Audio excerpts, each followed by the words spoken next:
Эфирде яңалыклар чыгарылышы исәнмесез, студияда Роза Хабибуллина, алга таба кайбер темаларга кыскача күзәтү. Шәһәрдә бакчачылык şirketләренә талоннар бирү дәвам итә. Бакчачыларга нинди мәгълүмат белү кирәк? Гүзәл Шихапова ачыклады. 800 миллион сумнан артык бурыч юл приставлары чираттагы рейдка чыкты. Татар халкының легендар шәхесе, шагыйрәсе Клара Булатова укучылары белән очрашты.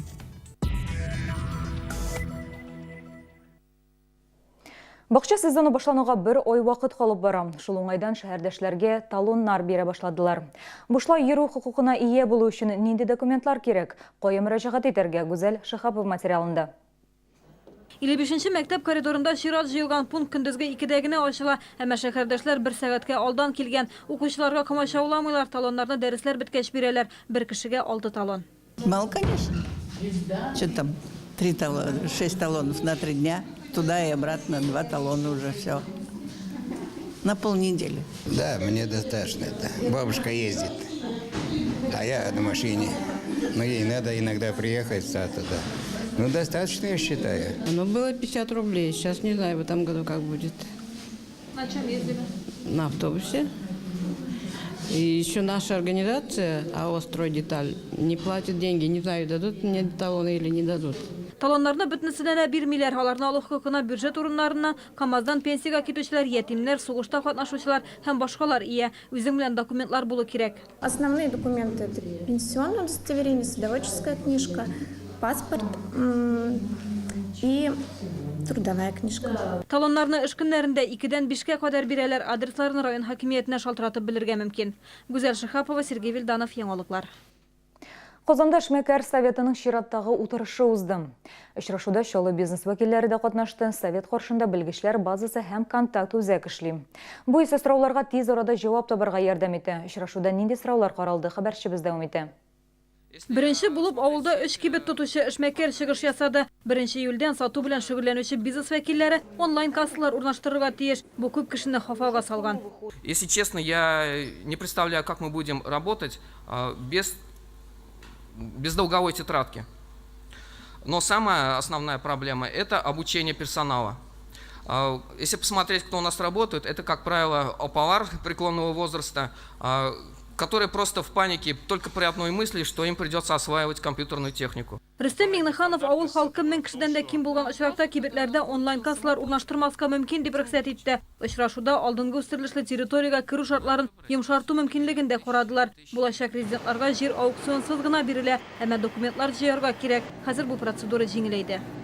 Вот эти регламенты, Васильевич, надо объединить, чтобы не в 2 органа, уже решение, которое принято о статусе резидента, являлось основанием для получения земельного участка вне конкурса. Утырышта ярминкәләр оештыру мәсьәләсе дә каралды. Казанлылар урын җитмәүгә зарланды. Чаллыда исә бу проблема юк. Киресенчә, Сарман трактыннан төзүчеләр стадионына күчкәч, сатып алучылар саны кимәде. Сүз уңаеннан бу ялларда да авыл хуҗалыгы ярминкәләре 3 мәйданда узачак.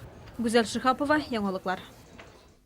Эшмәкәрләр советы утырышын кайберәүләр социаль шелтәрләрдән күзәтте. Республика президенты Рөстәм Миңнеханов та чара барышында фотосурәтләр урнаштырды. Татарстан җитәкчесе Идел буе федераль округы губернаторлары медиа рейтингында март ай нәтиҗәләре буенча 1-нче урында. Бөтен Россия төбәк башлыклары рейтингында исә 5-нче урын алды. Мәгълүмат чараларында Рөстәм Миңнеханов 60 яшьлек юбилее һәм Татфонбанк белән килеп чыккан проблемаларны хәл итүгә багышланган темаларда искә алына. Бүген суд приставлары Чулман проспектында 30-дан артык автомобильне туктатты. Аларның хуҗалары бурычлылар исемлегендә тора. Рейд ЮХИДИ һәм шәһәр башкарма комитеты каршындагы махсус бүлекчә белән берлектә үтте. Бүгенгә Чаллы халкының торак коммуналь хезмәтләр өчен бурычы 800 миллион сумнан артып китә. Рейдның нәтиҗәләре белән Рима Әхмәтова таныштыра. Махсус система бурычлыны ачыклады. 2 минуттан аны ЮХИДИ инспекторы туктатачак. Бурычын каплаган кешеләр тиз генә китеп баралар. Түләмәгәннәрне суд приставы урында җавапка тарды. Безгә кадәр ярты миллион түләүләре булган Нива автомобиле хуҗасын тоткарласалар, бу шәһәрдәшебезнең 135 мең бурычы бар икән. Кредитные платежи в размере 135 тысяч. В данный момент сейчас будем накладывать арест на автомобиль. Әлеге ират ярты сәгать içinde бурычын китереп берешек. Демәк, аның автомобиле үзендә кала. Мондый күмәк рейдлар январдан бирле үткәрелә. Шул вакыт эчендә 5 машина кулга алынган. Нәтиҗәдә шәһәр казнасына 460 мең сум акча кире кайтарылган. Бүген инспекторлар 30дан артык кешене туктаттылар. Бурычларның күпчелеге ЮХИДИ штрафлары. Штрафы ГАИ есть. Нет у меня штрафа. Бүген торак коммуналь хезмәтләр өчен бурычлылар ачыкламады. Ә менә кичә фатирлар буенча оештырылган рейдта Паритет идарә компаниясе территориясенә караган йортларда бурычлыларны җавапка тартканнар. Были выявлены и незаконное подключение к электроэнергии после его ограничения за неуплату жилищно-коммунальных услуг. Также был составлен арест на бытовую технику.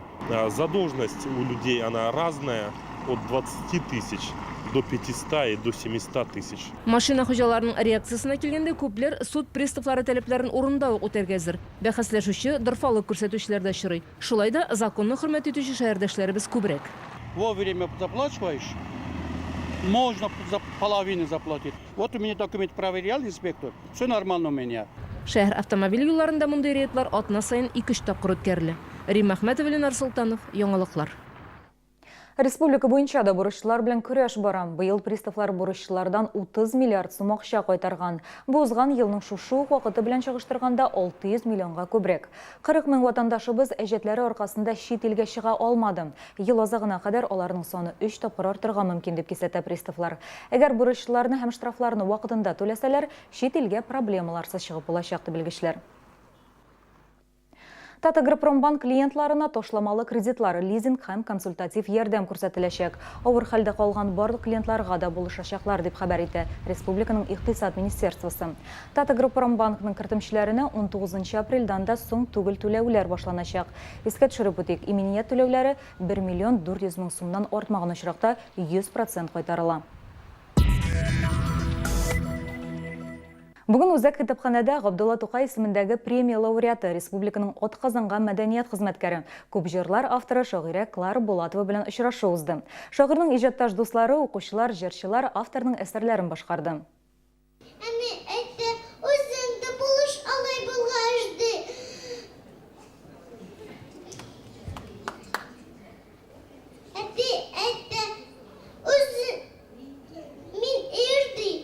Сиксән бер яшендә булса да шагыйрә балалар оныткан сүзләрне исләренә төшерә. Клара Булатова үзе язган әсәрләрне хәтерли. Шагыйрә үзе генә түгел, укучылар да шигырьләрне тиз отып кала. Китапханәгә киләләр, балалар килә, студентлар килә, олы яшьтәге апалар киләләр, китапларын алалар, укыйлар. Шулай ук җырлар язылган китапларын да алалар. Клара Булатова шигырьләренә язылган җырларны эстраданың күренекле артистлары башкара, әмма хәзерге заман җырчыларына карата авторның үз карашы. Orta итек тоғылғач, иле тоғазыр инде. Онсы мен аңлабым. Әммәдәге оласын қолымаға әдеплері, жыршылардың киіміндегіне түгіл, диллерінде де, көйлерінде де, олар шығып жырлайды. Авторны әйтмейлер, шиырны кем yazan, кем оны көйгә салган. Клара Булатованың 10-дән артык шигырь китапларын Муса Җәлил исемендәге Үзәк китапханәдә укырга мөмкин. Гүзәл Шихапова, Сергей Вильданов, Яңалыклар. Энергетик мәдәният сарайында Чаллы рәссамы Мәдияр Хаҗиевның рәсем күргәзмәсе ачылды. Ул күренекле татар-булгар шагыйрем, урта гасырлар татар әдәбиятына нигез салучы Кол Галигә һәм аның чорына багышлана. 9 картинадан торган әлеге тупланма быел Габдулла Тукай исемендәге дәүләт премиясына тәкъдим ителде. Татарстанның халык рәссамы киләчәктә тарихи әсәрләрен Болгар музеена тапшырырга исәплим. Мәдияр Хаҗиевның күргәзмәсе энергетик мәдәният йортында апрель айы дәвамында эшләячәк. Бүгенге менә шулар, мин сезнең белән сау булашам, исән-имин булыгыз.